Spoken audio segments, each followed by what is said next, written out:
여러분, 전문 연구기관에서 불황이 쓰나미처럼 굉장히 빨라지면서 세계적 공황이 온다 하는 보고서가 나왔습니다. 여러분, 이거 한번 보세요. 미국 경제연구원의 보고서의 내용입니다. 월스트리트 저널이 보도를 했는데요. 그 내용을 보면 말입니다. 공황의 조짐이 미국, 유럽 등 선진 경제 지역만 아니라 동남아, 남미 등 신흥국까지 폭발적인 속도로 확산하고 있다, 이렇게 이야기하고 있습니다. 여기에서 지금 중요한 것은 두 가지라고 봅니다. 하나는요, 선진국도 공황의 조짐이 보이고, 또 하나는 신흥국에서 조짐이 보인다는 그런 이야기죠. 그러면서 말입니다. 속도가 폭발적이라고 했습니다. 폭발적. 저는 여기에 큰 방점이 있다고 생각을 합니다. 그러면서 전미경제연구원은요, 금융위기 때하고 비교를 했습니다. 지금의 위기를 말입니다.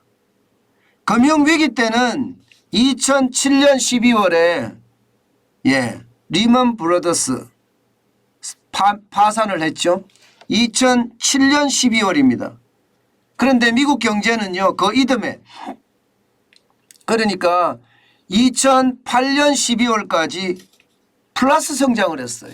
플러스 성장. 마이너스 성장을 하지 않았습니다. 리먼 브러더스 사태가 터졌지만 미국 경제는 별로 표면적으로 나타나지 않았다는 이야기예요. 그렇지만 전 세계는 상황이 달랐습니다. 전 세계는 어느 나라든지 금리를 가파르게 인상했고요. 또 유가는 점점 올라갔습니다. 각 나라마다 금리를 인상하니까 외국인 투자자들이 빠져나가는 바람에 외환 보유고가 점점 줄어들었고요. 그러다 보니까 전부 마이너스 성장을 하고요. 결국 말입니다. 2010년 9월에 그냥 다 터졌습니다. 그 당시에 전미 경제연구원이 미국 경제가 공황에 직면했다, 이렇게 공식적으로 선언을 했으니까요. 그 기간이 리먼 브러더스 사태가 터지고 나서 1년 9개월 만에 공황이라고 선언을 한 겁니다. 그런데 지금 팬데믹 불황이 시작이 되고 2020년이죠. 불황이 시작이 되고 여러분, 지금까지 오는 과정에 보면 속도가 금융위기 때보다는 월등하게 빠르다는 이야기예요. 월등하게. 당장 말입니다. 당장 지표만 보더라도 이게 팬데믹이 딱 터졌잖아요. 그러자마자 딱 2달 만에, 딱 2달 만이에요.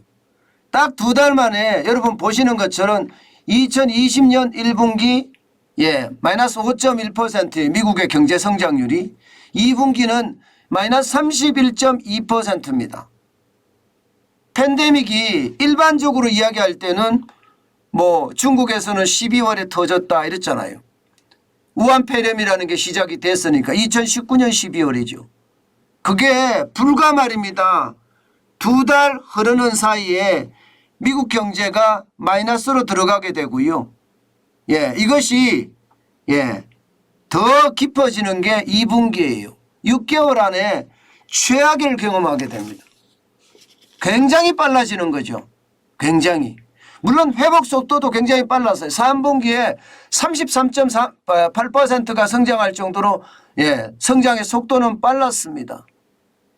그렇지만 이게 바로 반등했다고 해서 경제가 안정이 됐던 것은 아니라는 이야기죠. 그 와중에 또 뭐가 터졌느냐. 이게 여러분도 알다시피 우크라이나 전쟁이 터졌습니다. 러시아가 우크라이나를 침공하는 바람에 이게 2021년 2분기 6.3% 성장을 하고 전체적으로 말입니다. 2021년이 좋다 이야기를 했는데 2022년 2월에 뻥 하고 터진 거예요. 러시아가 우크라이나를 짓밟기 시작했죠. 그 바람에 미국 경제는 마이너스 1.6%까지 떨어졌잖아요. 그리고 2분기에는 마이너스 0.9%까지 떨어졌습니다. 그러니까 팬데믹 불황이 닥친 데다가 지금 2달 만에 미국 경제가 마이너스로 떨어졌잖아요.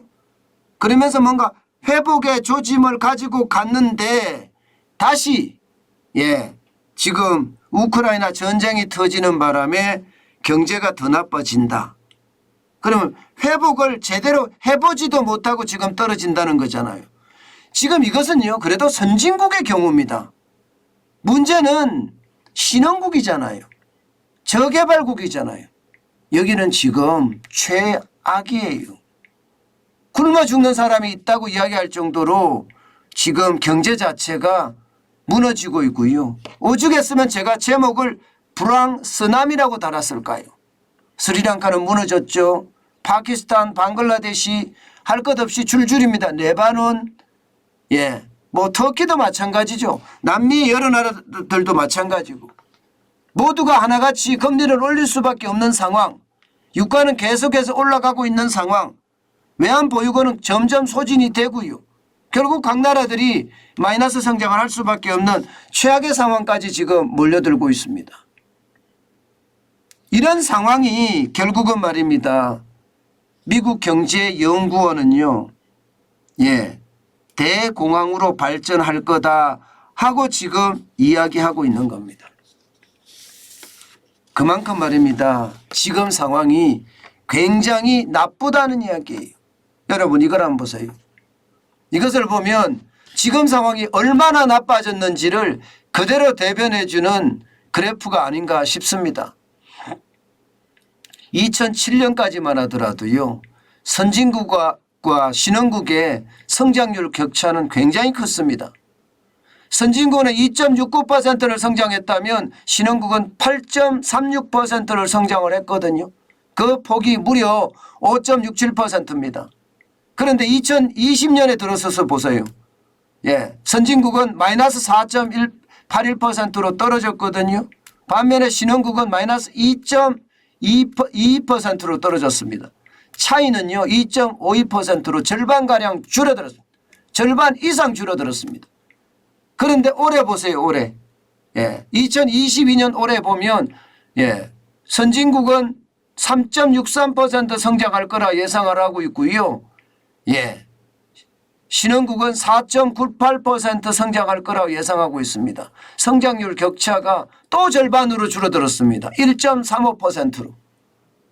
결국 말입니다. 이게 이렇게 되면 신흥국도 어려워지지만 선진국도 어려워지지만 신흥국이 더 빨리 어려워진다는 이야기가 됩니다. 결국 이 그래프 하나를 보면 선진국은 굉장히 빠른 속도로 물가는 오르는 상태에서 저성장을 이어가는 스태그플레이션에 대한 위험도가 커지고요. 신흥국은요. 불황에 줄줄이 경제 성장률이 마이너스가 되는 최악의 상황으로 가지 않겠느냐 하는 게 지금 미국 경제연구원의 전망입니다. 저는 이것을 보면서 말입니다. 우리가 지금 어떻게 행동해야 될지를 저는 분명히 보이는 것 같아요. 주식시장이 미국 시장도 오르고 한국 시장도 오르고 있지만 이 오르는 게 과연 정상적인가 이것도 반드시 우리가 봐야 합니다. 여러분 가시적인 효과라는 게 무섭습니다. 리먼 브러더스 사태처럼 2007년 12월에 부도가 났는데 이게 그 다음에까지 2008년 12월까지 그 모습이 제대로 보이지 않았다는 사실입니다.